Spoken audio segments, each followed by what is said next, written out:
Fitness खवातीन normally जो है ना वो अपना ख्याल नहीं रखती हैं, तो आपको देख के मुझे खुद भी हो रहा है कि मुझे थोड़ा सा और ख्याल रखना चाहिए अपना।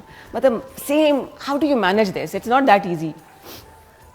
वो जैसे अभी सर ने भी बात की है कि शौक होना चाहिए आपको, तो फिर आप सारे काम कर लेते हैं। सो फिटनेस के लिए भी ज़रूरी है कि अगर आपको खुद से प्यार नहीं है तो आप फिट भी नहीं रहेंगे, because it's all about health. It's not about कि आपके मसल्स हैं या नहीं है और यू हैव सिक्स पैक और समथिंग। सिर्फ ये है कि आप अपना ख्याल रखना चाहते हैं या नहीं चाहते हैं। लेकिन हम सबसे प्यार करते हैं, खुद से नहीं करते। असल में हम कहते हैं, लेकिन then again it comes back to the same thing कि हम जैसे आप बच्चे होते हैं, सारी पता फैमिली है, हस्बैंड है, बहन भाई हैं, हम सबकी रिस्पॉन्सिबिलिटी फुलफिल करते हैं। लेकिन होता है कि आपकी सेहत नहीं होगी, आपकी हिम्मत नहीं होगी तो आप कर नहीं सकते। लेकिन कुछ चीज़ें अनफॉर्चुनेटली हम अंडरस्टैंड नहीं कर पाते। बट अदरवाइज आई थिंक खुद से जो प्यार करता है वो टाइम निकालता है, which is the main thing. खास में जब अगर आप जिम्मेदारियां पूरी घर की, तो खुद फिट होंगे तो फिर ख्याल रख सकेंगे ना, है ना? Time management, exactly, time management होगी तो सारी चीज़ें होंगी। कितना अर्सा हो गया फिटनेस इंडस्ट्री में? More than 20 years। 20 years, अच्छा। तो क्या रेवोल्यूशन आ चुका है? लोग ज़्यादा कॉन्शियस हो चुके हैं सेहत के हवाले से, ज़्यादा कमर्शियल हो गया है?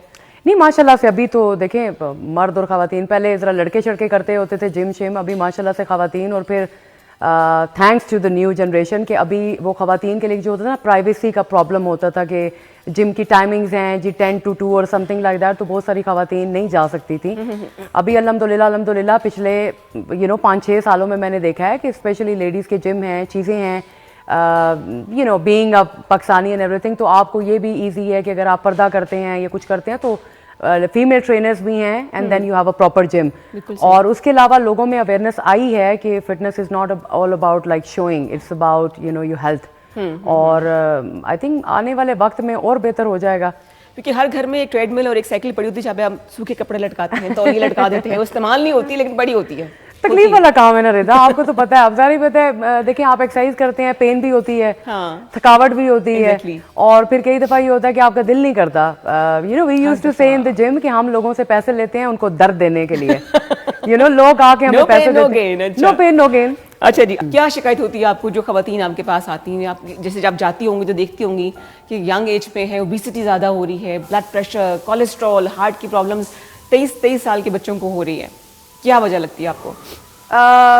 वही है कि बगैर सोचे समझे खाना और नहीं सोचना किसी चीज़ के बारे में। मतलब it's okay, you enjoy food, Allah Taala ने सारी चीज़ें आपके लिए बनाई हैं।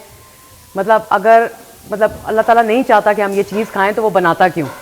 हर चीज़ में कोई ना कोई अफादियत है, चीज़ है। आप देखिए, खजूर की मिसाल ले लें, सुन्नत है ना, आपने खजूर से रोज़ा खोलना है, खजूर नहीं है तो आप फिर ना वो खाएं। खजूर का बेसिक मकसद होता है कि उसके अंदर बहुत बेतहाशा पोटेशियम होती है, इट्स रिच इन न्यूट्रिएंट। और दूसरी चीज़ ये होती है कि सारा दिन आपका मैदा खाली रहता है, तो जैसे ही आप खाते हैं तो एकदम से एनर्जी आपको मिलती है। आपने मतलब डेट्स खाएं। अब हमारा इशू ये होता है कि हम 8-8, 10-10 खजूरें लेके खाते रहते हैं। इसी तरह से बहुत सारी चीज़ें होती हैं कि जो बच्चियां हैं, आप देखिए 15-20 साल की बच्ची या 22-23-24 साल की बच्ची ही है, ठीक है, लेकिन इशू ये आता है कि फिर वो है कि मैं पढ़ाई कर रही हूँ। आप कई बच्चियों को देखेंगे, मतलब स्पेशली मेरे पास आती हैं जो FSC कर रही हैं, प्री मेडिकल में हैं, वो फिर अक्सर आके ये कहती थी कि नहीं देखें ना, हमारे पास टाइम नहीं होता, हमारी यूनिवर्सिटी शाम तक होती हैं और ये होता है। खैर आई डोंट नो, अल्हम्दुलिल्लाह मैं यूनिवर्सिटी पहले ही पास कर चुकी हूँ, लेकिन ये एक इशू है। एंड आई थिंक बहाने बना रहे होते हैं। नहीं, मैं बहाने नहीं कहती, लेकिन मैं समझती हूँ कि बीइंग अ मदर अपनी बच्चियों को टाइम मैनेजमेंट सिखाएं। बिल्कुल सही। क्योंकि देखिए, अब हम सारी जिंदगी काम करते हैं। मुझे तो खैर स्पेशली मेरी मदर से, because my mother was working, तो मेरी अम्मी ने मुझे ये कहा कि you have to manage everything. मुझे आजकल ये लगता है कि इट्स गुड कि आप बेटियों को या चीज़ों को वो करें, लेकिन आई थिंक आप मैनेजमेंट सिखाएं उन्हें कि घर की चीज़ें, बाहर की चीज़ें कैसे चलना है, द लाइफ इज ईजी। बिल्कुल सही। और उसमें फिर ऑब्वियसली वर्कआउट भी आता है आपका। बिल्कुल। तो आप भी अपने काम में इसको यूज़ करती हैं, सोशल मीडिया को भी?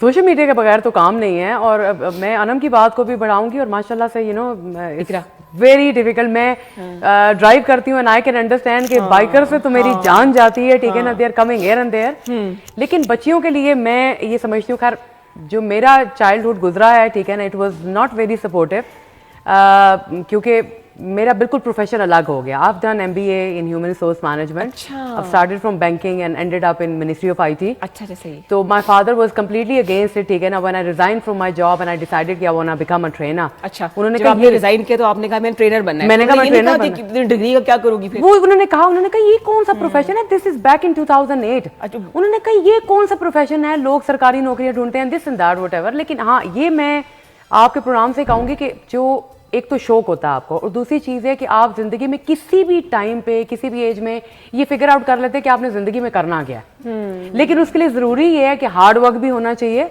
And you are motivated. फिर अगर स्पेशली जब आपको सपोर्ट नहीं है तो यू प्रूव दैट ना। तो आजकल की माशाल्लाह से जो यंग बच्चियां हैं, मैं तो जहाँ कहीं पे भी जाती हूँ, you know, in my profession और something, the girls are doing really good. और फिर वही बात है कि आप कहीं पे भी हैं, घर से करना चाहें तब भी कर सकते हैं, बाहर करना चाहें तब भी कर सकते हैं। बिल्कुल सही। मैं बस यही कहूँगी, ठीक है, कि अपना ख्याल रखें, जान है तो जहान है। और बाकी सारी चीज़ें, एक लर्न टाइम मैनेजमेंट, वो सिर्फ ख़वातीन के लिए नहीं है, वो मर्दों के लिए भी है। क्योंकि जब आप टाइम मैनेजमेंट करते हैं तो सारी ज़िंदगी की चीज़ें आप ठीक हो जाती हैं। तो सेहत का भी जिन लोगों को काफ़ी प्रॉब्लम है कि भाई हमें टाइम नहीं मिलता, सो लर्न टाइम मैनेजमेंट। और दूसरी बात है कि अपना ख्याल रखें और अपने सराउंडिंग के लोगों का ख्याल रखें। ना खुद ठीक होंगे तो ना किसी को ठीक रखेंगे। अच्छा, कि अब एक सवाल मैं करना चाहूँगी इससे पहले कि हम इजाज़त चाहें, कोई खास उम्र में आके एक्सरसाइज छोड़ देनी चाहिए या सारी उम्र हम कर सकते हैं वर्कआउट वगैरह? नहीं, एक्सरसाइज की कोई उम्र नहीं है। ठीक है। हाँ, आपका गोल डिफरेंट हो सकता है, आपकी you know the type of exercise can be different. और अगर कोई मेडिकल इशू है तो इट कैन बी डिफरेंट। अब ये लंबी डिबेट है, लेकिन ये होता है कि आपने एक्सरसाइज छोड़नी नहीं, आप वॉक तो कर सकते हैं। वॉक ठीक हो गया। योगा कर सकते हैं, वॉक कर सकते हैं। आप हमारे अम्मी अबू या बड़े जितने भी लोग हैं, आप सुबह सुबह निकलते हैं, वॉक करने के लिए जाते हैं। तो it's just a habit, it's just a life style. लेकिन हाँ, ये है कि वो लाजमी नहीं कि आप जाके डंबल उठाएं और चीजें करें। तो you have to be active, this is the main thing.